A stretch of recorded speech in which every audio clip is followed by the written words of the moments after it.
Supporter Timnas Indonesia Ultras Garuda berunjuk rasa di depan kantor PSSI Senayan, Jakarta. Mereka menuntut pembenahan total PSSI.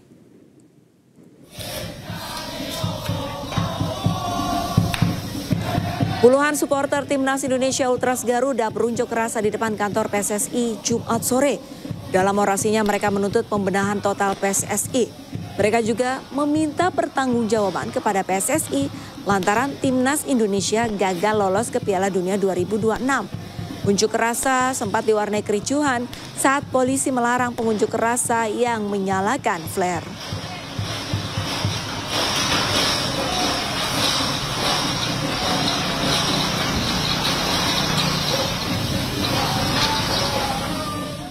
Jelang laga kontra Mali dalam persiapan SEA Games 2025, pelatih Timnas U22 Indra Syafri mencoret 3 pemain diaspora. Indra menekankan Garuda Muda hanya pilih pemain yang siap tempur untuk SEA Games 2025.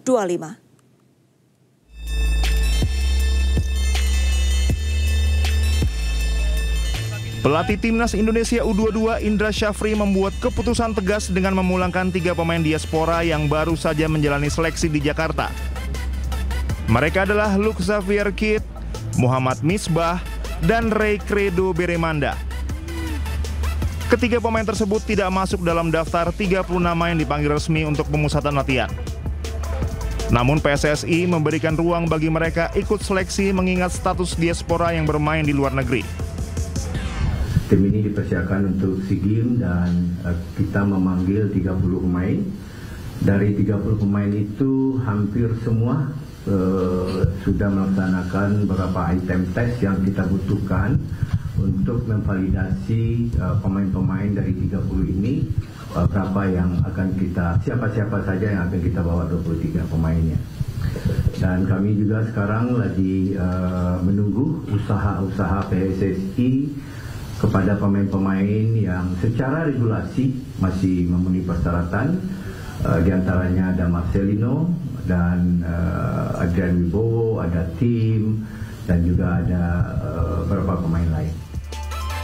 Ketiga pemain tersebut dipastikan tidak akan membela Timnas U22 Indonesia dalam 2 laga uji coba melawan Timnas Mali U22 di Stadion Pakansari Bogor pada 15 dan 18 November 2025. Keputusan tersebut diambil Indra Syafri karena ia ingin memiliki skuad yang benar-benar siap untuk SEA Games 2025. Tim Liputan Anyus melaporkan. Usai menjalani pemeriksaan selama 9 jam, tersangka kasus tudingan ijazah palsu Presiden ke-7 Joko Widodo, Roy Suryo CS, tidak ditahan polisi. Menurut penyidik, Roy Suryo CS diperbolehkan pulang lantaran mengajukan saksi dan ahli meringankan.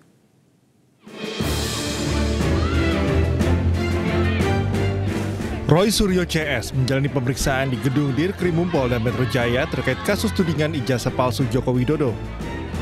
Roy Suryo CS menjalani pemeriksaan selama 9 jam dan keluar ruangan sekitar pukul 20.45 waktu Indonesia Barat. Juru bicara Roy Suryo CS, Refli Harun menyebut pemeriksaan berjalan dengan baik. Roy Suryo, Rismon Sianipa, dan Dr. Tifa juga diperlakukan dengan baik oleh penyidik. Dicecar sebanyak 157 pertanyaan, ketiganya tidak ditahan karena bisa membawa saksi dan ahli yang meringankan. Refli menilai dengan tidak adanya penahanan membuat Roy Suryo CS bisa lebih produktif dalam berkontribusi di ruang publik. Sangat terpaksa, tidak akan ada press conference dari ketiganya. Jadi cukup saya yang mewakili kepentingan mereka bertiga dan alhamdulillah paling tidak hari ini mereka tidak ditahan. Padahal kita tahu pasal-pasal yang dikenakan ke mereka ancaman hukumannya sampai 12 tahun. Yaitu pasal 35 Undang-Undang ITE.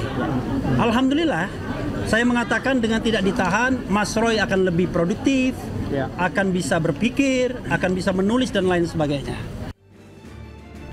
Sementara itu pihak kepolisian menegaskan akan kembali melakukan pemeriksaan kepada saksi maupun ahli yang diajukan Roy Suryo CS. Hal tersebut dilakukan atas dasar prinsip proses penegakan hukum yang adil dan berimbang. Kepada ketiga tersangka, kami perbolehkan untuk kembali ke rumahnya masing-masing. Kenapa demikian? Karena ketiga tersangka mengajukan ahli dan saksi yang meringankan. Tentunya dalam hal ini kami sebagai penyidik harus menjaga keseimbangan keterangan dan informasi sehingga proses penegakan hukum ini adil dan berimbang. Roy Suryo bersama dengan Rismon Sianipar dan Tifauziah Tiasuma atau Dr. Tifa merupakan 3 tersangka klaster 2 kasus tudingan ijazah palsu Jokowi. Sebelumnya pada klaster 1, polisi telah menetapkan 5 tersangka dalam kasus ini. Tim Liputan iNews melaporkan. Dr. Tifa menduga ada dugaan kriminalisasi dalam penetapan 8 tersangka kasus ijazah Jokowi di Polda Metro Jaya. Para tersangka disebut telah memanipulasi ijazah Presiden ke-7 Republik Indonesia tersebut.